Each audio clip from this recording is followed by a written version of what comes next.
Oportunidades. Apoio Cultural Usina de Imagem e FUCAP Business School. Corrupção, propinas, mentiras, falcatruas, acordos escusos.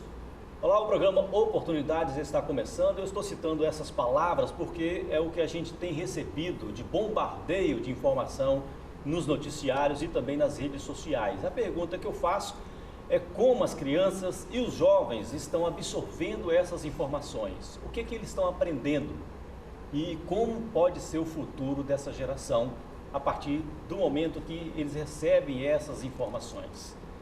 Essas e outras perguntas, meus convidados aqui, eu quero apresentar, eles que vão responder no programa de hoje. Eu quero apresentar aqui dois especialistas em comportamento humano. Primeiro eu apresento a Maria Rita Salles, ela é psicóloga, também com formação em coach e é especialista em RH, recursos humanos. Exatamente, boa noite. Obrigado por ter vindo. Muito obrigada a você e aos telespectadores. Ok, eu quero apresentar também o Fábio Flores.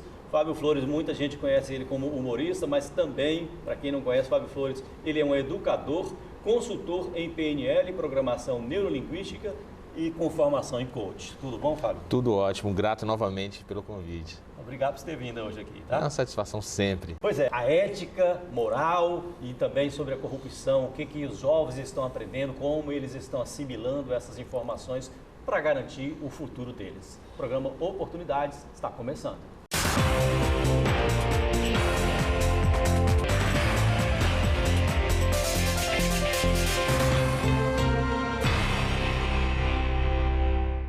Mais uma vez, obrigado por vocês terem vindo hoje aqui. A gente já sabe aí que tem esse bombardeio de informação, né? Não só nos noticiários, mas nas redes sociais também. A pergunta que eu faço inicialmente a informação muda comportamento, na opinião de vocês?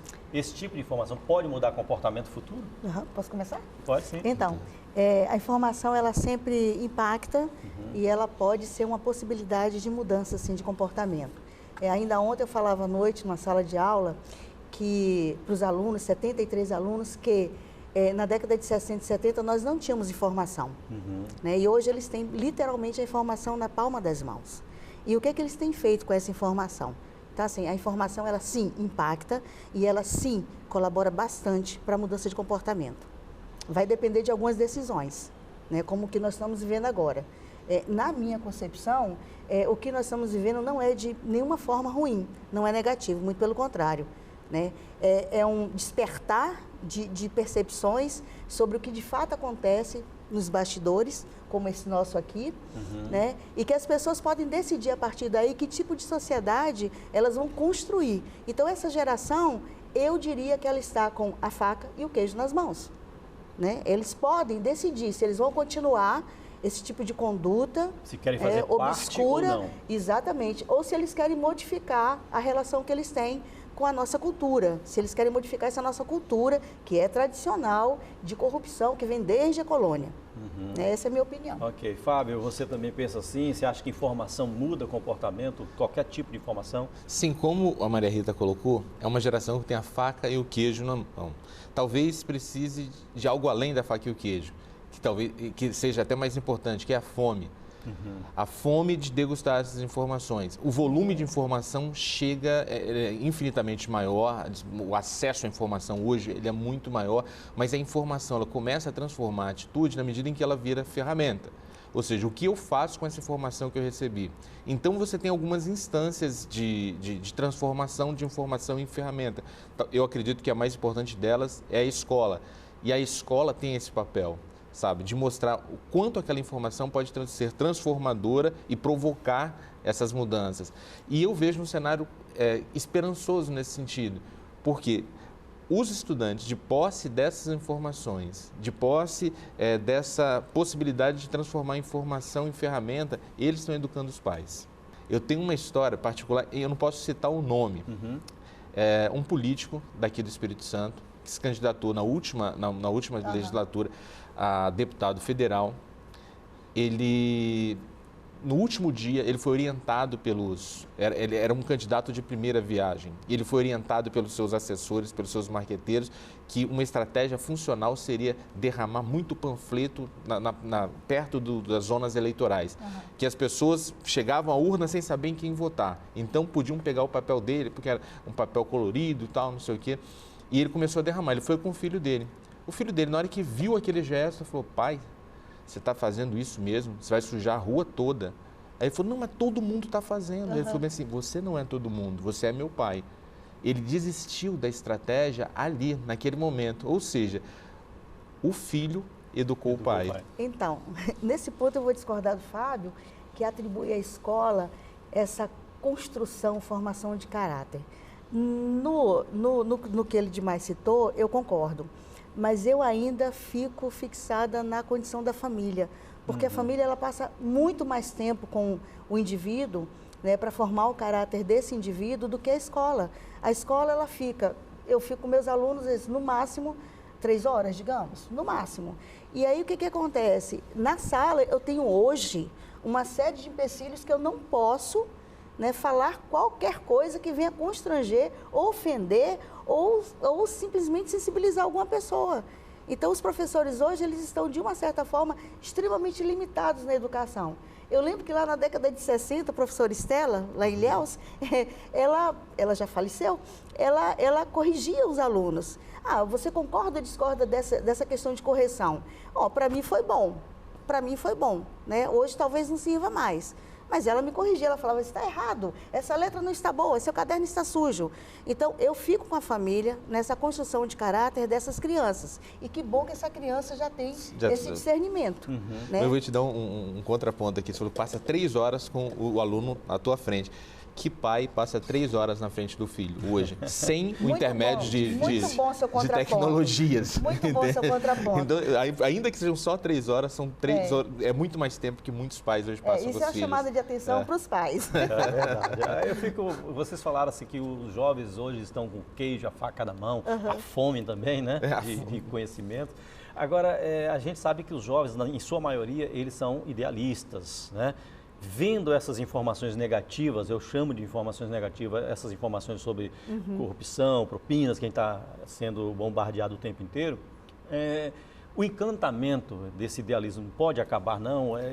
A esperança, você acha que não pode afetar de alguma forma lá dentro, no íntimo desse jovem?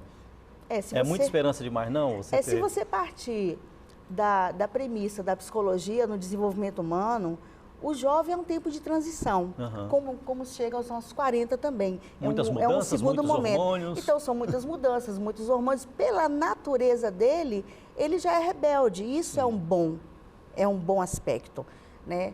A questão é, aquela palavra que eu te falei nos bastidores, que é facilidade. Se esse jovem perceber que a facilidade, de alguma forma, preponderando na sua vida, ela faz da vida dele uma vida melhor, esse melhor, mais fluido, que ele consegue as coisas que ele quer, no tempo que ele quer, e aí eu vou lá na psicanálise, que não é a minha especialidade, mas satisfazendo o id dos seus desejos, ok? Se ele se encantar com isso, é possível que ele perca o ponto de lutar por melhorias, que foi o caso do pessoal da década de 60. Mas me lembra aí o que você está falando, aquela célebre frase, né? A ocasião faz o ladrão. Eu não concordo com essa frase, eu acho que a ocasião revela o ladrão, né? É o que está acontecendo agora. É exatamente o que está acontecendo agora, né? Nós estamos tomando conhecimento de situações que vem acontecendo há 4, 5 décadas no nosso país. Né? Eu não estou falando de outros lugares, estou falando do Brasil. Então, que bom que nós agora descobrimos, que bom que eu, com 53 anos, eu estou vendo tudo o que acontecia e que eu não tinha discernimento. Agora, o que eu vou fazer com isso? Eu posso melhorar minha conduta. O jovem também pode decidir não furar fila, pode decidir não dirigir o carro do pai sem carteira de habilitação, pode decidir não colar na prova, que é uma coisa que eu faço. Eu falo: gente, quando vocês colam, colam, e vocês dão cola, vocês estão criando pessoas que vão atrapalhar vocês no mercado de trabalho. Né? Então, eu penso assim, a esperança é um fator para além do contexto histórico. Né? Faz parte do ser humano ter esperança. Então, eu sou otimista, eu não sou iludida, mas eu sou otimista que muitos jovens eles perseguirão um rumo melhor para o nosso país. Eu vi a opinião do Fábio também a respeito disso. Eu vejo com muita satisfação o momento que a gente está vivendo. As nossas gerações, elas conviveram com a corrupção, com escândalos políticos e a gente não via consequência. A gente não viu nas nossas gerações nenhum prefeito ser preso, a gente não viu nenhum governador ser preso, a gente não viu nenhum ministro ser preso. E essa geração que está aí, eles estão tendo relação de causa e consequência. A gente não teve. A gente vê pessoas que estão a 3, 4 escândalos, os mesmos protagonistas sendo revelados e nada vinha acontecendo. Agora, na medida em que começa a ter o peso da consequência, isso vai gerar lá na sua sala de aula. O menino, na hora que for colar, ele vai falar bem assim, poxa, com que autoridade moral eu posso cobrar de um prefeito se aqui na minha conduta eu estou também desviando da moral? Se aqui na sala de aula, que é a minha esfera de poder, eu estou traindo os meus valores e os meus propósitos. Então, nesse sentido, na medida em que essa relação de causa e consequência fica mais revelada, a gente tende a ser mais esperançoso. Tem uma propaganda que eu gostaria de citar aqui para vocês devem conhecer muito bem. Eu pesquisei na internet porque não é da minha época, não. Brincadeira. Mas para os jovens, é uma propaganda que foi feita pelo jogador Gerson em 1976. O Gerson é um jogador do tricampeonato brasileiro, né, na Copa de 70. Ele fez uma propaganda de um cigarro, a marca de um cigarro, em que ele falava das vantagens desse cigarro. E no final da propaganda ele fala a célebre frase que diz o seguinte: o importante é levar vantagem em tudo, certo? É o que Gerson fala. A partir desse momento foi criada, cunhada a lei do Gerson aqui no Brasil. E que muita gente usava, né, até hoje usa essa frase, essa lei, a lei do Gerson, como exemplo de querer ganhar vantagem em tudo, né? Atropela o amigo, atropela o colega, conta mentira, faz falcatrua para levar vantagem em tudo.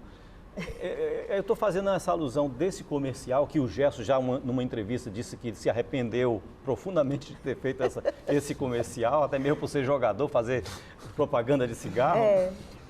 Mas ele se arrependeu profundamente. E essa alusão que eu faço do comercial, né, que afetou uma geração toda, e desses acontecimentos que vocês estão falando que pode ou não afetar de forma positiva ou negativa. Né? É muito forte o poder da informação, no caso. Né? Você viu que a lei do Gerson está até hoje.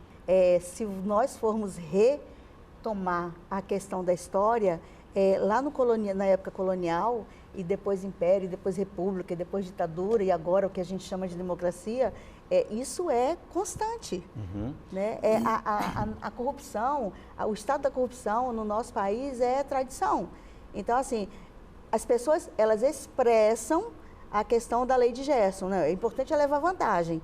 É um hábito, como você bem disse, é um hábito que nós adotamos e não queremos largar, até porque nós vamos precisar fazer algumas, né, negociações, alguns pactos conosco para poder deixar de ter aquilo tão prontamente. Né?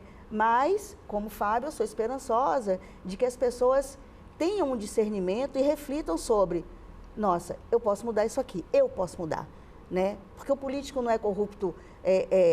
Na verdade, nós temos um grupo de pessoas, um significativo número, que corrobora esse tipo de conduta. Então, enquanto não houver impunidade, não haverá a correção, não haverá um redirecionamento no rumo da nossa sociedade. Eu também tenho essa esperança que vocês estão falando aí. Eu vou pedir, Fábio, para comentar essa questão da lei do Gerson no próximo bloco. Sim. Eles estão me pedindo um intervalo aqui. Nós vamos fazer um intervalo, daqui a pouco a gente volta. Até já.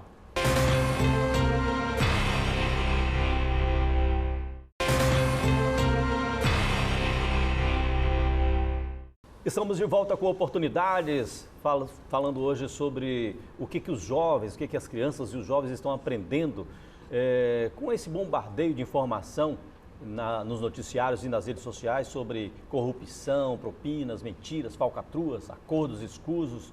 E no bloco anterior eu citei a lei do Gerson. Eu pedi para o Fábio Flores, que está participando do programa hoje também, para comentar um pouco sobre essa lei do Gerson. Você acha que pegou mesmo? Você acha que tem como mudar, né? Eu acho que a gente está no processo de mudança. Dentro do coaching, o principal elemento para gerar uma transformação é a compreensão do estado atual. Compreensão do estado atual.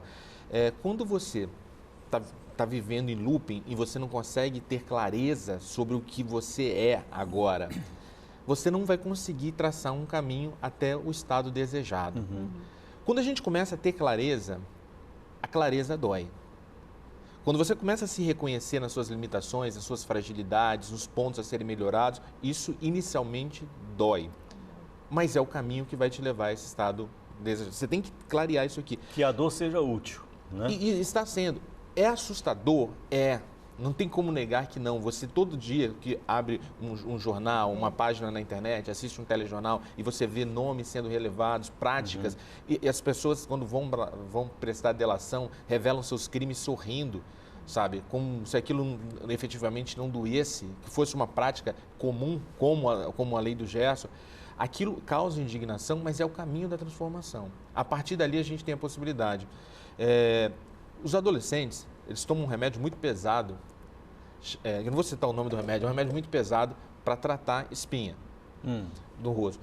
Quando eles tomam aquele remédio, eles conseguem eliminar completamente a espinha. Só que para eliminar tudo, todas as possíveis espinhas do rosto, elas aparecem. Você fica com um ralador de coco o seu rosto. Mas 2 meses, você vai ficar assim e você vai ter 1 ano de rosto limpo. O momento que o Brasil vive é esse. Eles acabaram de tomar esse remédio. É uma bomba no seu fígado, sabe? É uma bomba na sua vida social. Mas o que está por vir é muito melhor. Então, eu penso que a gente está destruindo um pouco desse conceito de lei do Gerson por meio da exposição de todas essas espinhas, de todas essas sujeiras que a gente acumulou durante tanto tempo, né? Mas o que a gente tem percebido também, Fábio, é a questão do egoísmo da pessoa, né? A sociedade está um pouco egoísta. Você acha que falta um pouco de corresponsabilidade social, assim, o que está afetando a classe política, o empresário que se corrompeu, pode me afetar, então eu tenho que fazer alguma coisa, eu não tenho que ficar parado assistindo apenas, eu tenho que agir, igual a Maria Rita falou, eu tenho que agir, eu tenho que tomar uma atitude. Essa corresponsabilidade tem que existir? Essa corresponsabilidade já vem acontecendo. Existe um engajamento digital muito forte.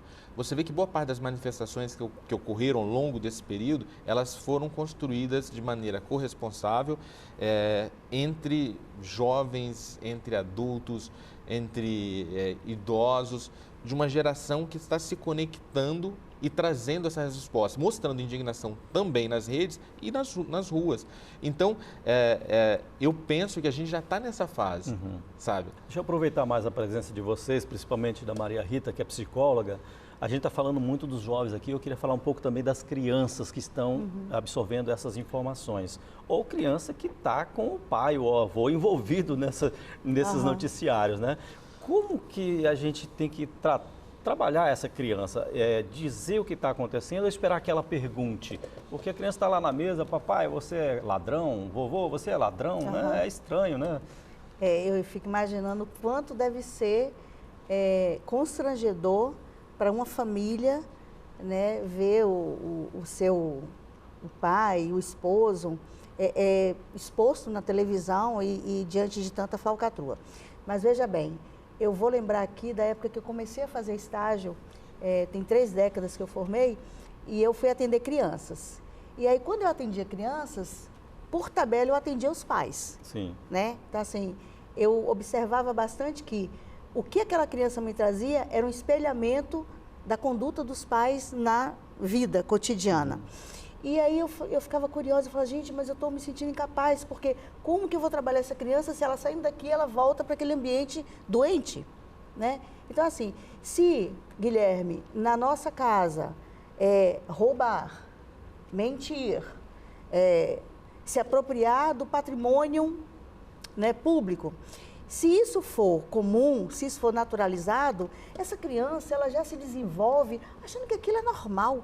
Tanto essa criança quanto esse jovem, ele precisaria de uma referência, de um modelo na família para dizer assim, olha, isso aqui é errado. Lembra quando nossos pais, que chegávamos em casa com um lápis, uma borracha, de quem é isso? Ah, é do coleguinha, do Joaquim, né, do José, do Guilherme. Não, nós vamos lá devolver. Então, assim, se a criança não tiver a felicidade, o privilégio de ter um adulto com esse tipo de conduta, ela vai desenvolver o hábito dela, o caráter, a formação de caráter dela, vai passar pela via da naturalização da corrupção. Não tem muito para onde fugir, infelizmente. Então, precisa ter um adulto que fale assim, olha, isso aqui não é certo. Nem só do bem público, né? Às vezes do privado, seja no compartilhamento de internet, de uma série de Netflix, sabe? Então, existem tantas outras práticas assim no mundo privado que são naturalizadas e que, num determinado momento, essa sequência de fatos, ela vai cobrar. Esse fato que você citou é muito forte. Você imaginar o que é uma criança, olhar para o pai e questionar, pai, isso que estão falando na televisão sobre o senhor é verdade? O que estão falando sobre o meu avô é verdade? O que ele pode entregar para essa criança? Eu vejo com muito, aterrorizado, de certa maneira, um contexto de pós-verdade sendo apresentado para a gente. Ou seja, você tenta desmerecer e desconstruir a imprensa, você tenta desmerecer veículos independentes de comunicação para estabelecer a sua verdade como definitiva, a partir do descrédito dos veículos oficiais. É lógico que a gente tem nas redes sociais uma possibilidade infinita de acesso à informação, mas é um acesso como se fosse uma pizza. Ela é muito extensa, mas ela é muito fina e muitas vezes sem apuração e sem o trabalho do ofício do jornalista, que é apurar, de buscar os dois lados da história, de dar uma informação mais trabalhada e com credibilidade. E o que essa turma está fazendo, boa parte desses indivíduos que hoje despontam como líderes nacionais nas redes sociais e do campo político, é esse trabalho de desconstrução por meio da pós-verdade. Então, eu temo que esse indivíduo faça com o filho e faça com o neto o que vem fazendo como prática de projeção política dentro das redes. Infelizmente, a gente tem esse cenário também. Por isso que no começo eu falava da importância da escola. Hoje, quando você fala que a escola não pode ter posicionamento ideológico, não pode ter posicionamento político, a escola não pode questionar a religião, eu acredito que a escola tem um poder de transformar, ou seja, de trazer essas informações, oferecer contrapontos e entregar para o estudante a possibilidade de escolha. Mas se você negar à escola a possibilidade de apresentar esses contrapontos, de fazer esse trabalho de apuração também, para que vai servir a escola? Se é só para entregar informação, o Google entrega com maior velocidade e com mais oferta. Agora, deixa eu fazer uma pergunta aí, aproveitando também o seu lado humorista, né? Sim. Para o humorista, isso é muito bom, esse cenário é muito bom, né? É ou não é? Exato. Ontem à noite eu fiz um show justamente sobre esse tema. Um bom set do show foi sobre a lista da Odebrecht e os apelidos que eram colocados ali, sabe? Eu imagino o orgulho do indivíduo que é convidado a chegar para o pai e para a mãe, falando assim, fui promovido. Você está trabalhando agora, estou trabalhando na divisão de propina da minha empresa. Qual é o seu trabalho lá? Colocar apelido. Eu só tenho que colocar um apelido e são muito criativos. Criativos, né? Gente, a gente percebe também, o programa está chegando ao final, mas eu queria falar também bem rapidamente sobre crise de liderança. Foi um tema que eu já discuti aqui um programa atrás. Está havendo uma crise de liderança no mundo todo. A gente está precisando, a Maria Rita falou assim, o filho tem que se espelhar nos pais, né? Tem que ter um exemplo dentro de casa. Agora, um exemplo na sociedade, a liderança. Quem são os líderes, né? Nossos líderes estão se tornando exterminadores do futuro. Né? É bem complicado isso. Eu penso da seguinte forma. De fato, nós estamos carentes de modelos. Né? Modelos eficazes, efetivos, assertivos, e que, sobretudo, eles amem a nossa pátria. Né? Eu penso que o Brasil está sendo muito pouco amado por quem se propõe a cuidar dele. É um país lindo, é um país cheio de riqueza, sabe? Então, assim, a crise também pode ser oportunidade. Eu vejo esse momento como absoluta oportunidade de redirecionar em todos os campos. Porque é engraçado você ter crise na liderança, porque nunca nós tivemos tantas escolas de líderes como atualmente. E com várias ferramentas, coaching, programação neurolinguística, né? Várias ferramentas que são utilizadas para tirar da pessoa aquilo que ela tem de melhor, de competências, e que elas possam ser pessoas, lideranças inspiradoras, lideranças apoiadoras, enfim. Nós nunca tivemos tantas escolas. E é um paradoxo, porque falta agora as pessoas abraçarem essa possibilidade e caminharem. Você é líder aqui, eu sou líder onde eu estou e você é líder onde você está. Então, que nós possamos exercer com melhor qualidade e com mais profundidade essa liderança que nos é concedida. Ok, e passar para frente esses ensinamentos. Sim, claro. Que nós estamos tendo aqui, né? O programa, gente, chegou ao final. Eu gostaria que você desse o último recado para os nossos telespectadores, uma frase só para encerrar. Fábio, iniciando, por favor. Eu quero inicialmente agradecer novamente pelo convite, sempre me sinto muito bem estando no Oportunidades, uma satisfação a conhecê-la também. E o recado que eu gostaria de deixar para os pais é: não desperdice a oportunidade de ser pai. O caminho passa muito por aí. Eu acredito que entre você e seu filho a relação vai ficar muito mais próxima se ela não for exclusivamente mediada pela tela de um celular ou de um computador. Ok, Fábio, muito obrigado pela sua participação. Maria. Obrigado, né, pelo convite. Concordo com o Fábio, é muito bom trabalhar com todos vocês, inclusive quem está por trás das câmeras. E o meu recado, ele passa, é um recado provocativo. Então, Fábio, se hoje você fala, pais, cuidem dos seus filhos, eu fico aqui me perguntando, e esses pais, desses filhos que estão sendo protagonistas dos escândalos, aonde que eles erraram? Eu quero que vocês pensem nisso.